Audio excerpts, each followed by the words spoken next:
Hello, இன்றைக்கி ஒரு special masala போட்டு நெய் மீன் ஃப்ரை பண்ண போகிறோம். அதனால் வீடியோ ஸ்கிப் பண்ணாமல் பாருங்கள். அதுக்கு 1/2 கிலோ நெய் மீன்.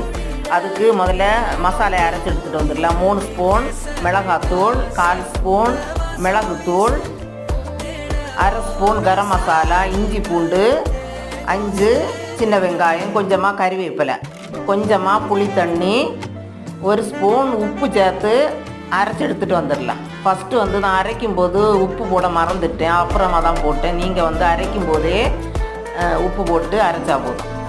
முதல்ல மீனில் மசாலையை நல்லா தடவி விட்டுடலாம். நான் ஃபஸ்ட்டு அரைக்கும் போது உப்பு போடாதனால இப்போ உப்பு போட்டுருக்கேன். இப்போ 1/2 மணி நேரம் ஃப்ரிட்ஜுக்குள்ளால் வச்சுட்டு தேங்காய் எண்ணெய் விட்டு கொஞ்சமாக கறிவேப்பிலையும் போட்டுட்டு தோசை கல்லில் பொரிச்செடுக்கலாம். அப்போ தான் சூப்பராக டேஸ்ட்டாக இருக்கும். இப்போ சூப்பரான நெய் மீன் ஃப்ரை ரெடி ஆயாச்சு.